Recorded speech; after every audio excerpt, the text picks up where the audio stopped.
আমি মনে করি ১০০ জন মূর্খ সন্তান থাকার চেয়ে একজন গুণী সন্তান থাকা অনেক ভালো। কারণ একটি চাঁদ যতটা অন্ধকার দূর করতে পারে সকল তারা মিলেও তা পারে না।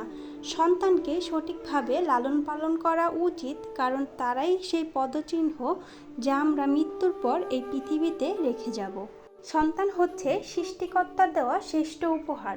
হ্যালো এভরিওয়ান, আসসালামু আলাইকুম। আশা করছি সকলেই ভালো আছেন। আলহামদুলিল্লাহ, আল্লাহর রহমতে আমরাও ভালো আছি।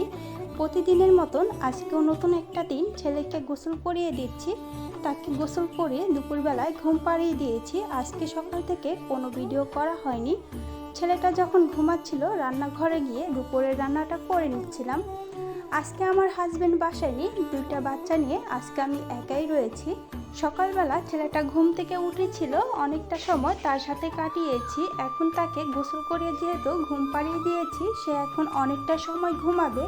এই সময়টুকুর মধ্যে আমি আমার প্রয়োজনীয় কাজগুলোকে সেরে নেব। আগে রান্নাটা বসিয়ে দিচ্ছি, রান্নাটা হতে থাকবে আর আমি অন্যদিকে বাকি কাজগুলোকে করে নেব। আজকে আমি একটু গরুর মাংস ভুনা করে নিচ্ছি আর অন্য চুলায় ডাল বসিয়ে দিয়েছি। খাবারটা যেহেতু আমি আর আমার মেয়ে খাবো, তাই রান্নার পরিমাণটা অনেকটাই কমিয়ে করছি। অন্যদিকে ওয়াশিং মেশিনে কাপড়গুলোকে ধুয়ে বারান্দায় শুকাতে দিয়ে দিয়েছি। পাশাপাশি মেয়েটাকেও গোসল করিয়ে দিয়েছি। মাংসটা কষানো শেষ। এখানে আমি কয়েক টুকরো আলু দিয়ে দেব। মাংসতে আলু আমার অনেক পছন্দ, আমার মেয়েটাও অনেক পছন্দ করে, তাই আলুগুলোকে কেটে ভালোভাবে ধুয়ে নিয়েছি। এখন মাংসের মধ্যে আলুটা দিয়ে কিছুক্ষণ কষিয়ে ঝোল দিয়ে দিলে রান্নাটা শেষ। এই যে রান্না বাড়া শেষ করে মেয়ে আর মা খেয়ে নিচ্ছি। আমার ছেলেটা এখনও ঘুমাচ্ছে, সে ঘুম থেকে ওঠে নাই। আমার মেয়ের সামনে তরকারিটা রেখে আমি তাকে বলেছিলাম তার পছন্দ মতো নিয়ে খেতে। সে মাংস নেওয়ার আগে আলু নিয়ে নিচ্ছিল। আমিও আমার দুপুরের খাবারটা খেয়ে নিয়েছি। আমার ছেলেটা ঘুমাচ্ছিল, ঘুম থেকে ওঠার পর তাকে আমি তার খাবারটা খাইয়ে দিলাম। আমার মেয়েটা খাবার খেয়ে বাইরে চলে গেছে খেলা করার জন্য, আর ঘরে কারেন্ট ছিল না। গরমে আমার ছেলেটা অনেকটাই বিরক্ত করছিল, তাই তাকে নিয়ে বাইরে চলে এসেছি। বাইরে আসার পর আমার ছেলেটা অনেকটা সময় এখানে খেলা করলো। একটা পাখি এসেছিল, সেই পাখিটাকে অনেকক্ষণ যাবৎ বসে বসে দেখলো।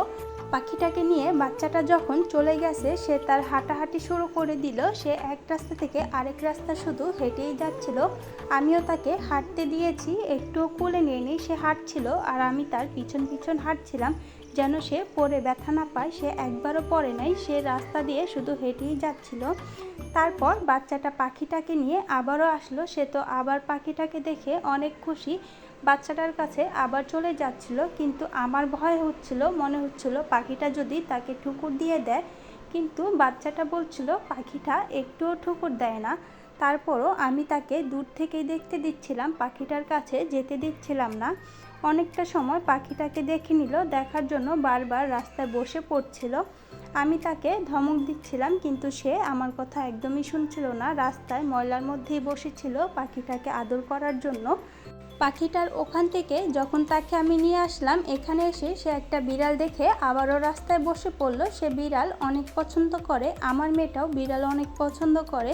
বিড়ালটাকে আদর দিয়ে সে আমার দিকে তাকাচ্ছিল আর মাশাআল্লাহ কতটা খুশি হচ্ছিল।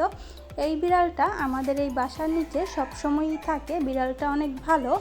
আজকের ভিডিওটা ছিল এই পর্যন্তই। আশা করছি ভিডিওটা আপনাদের কাছে ভালো লেগেছে।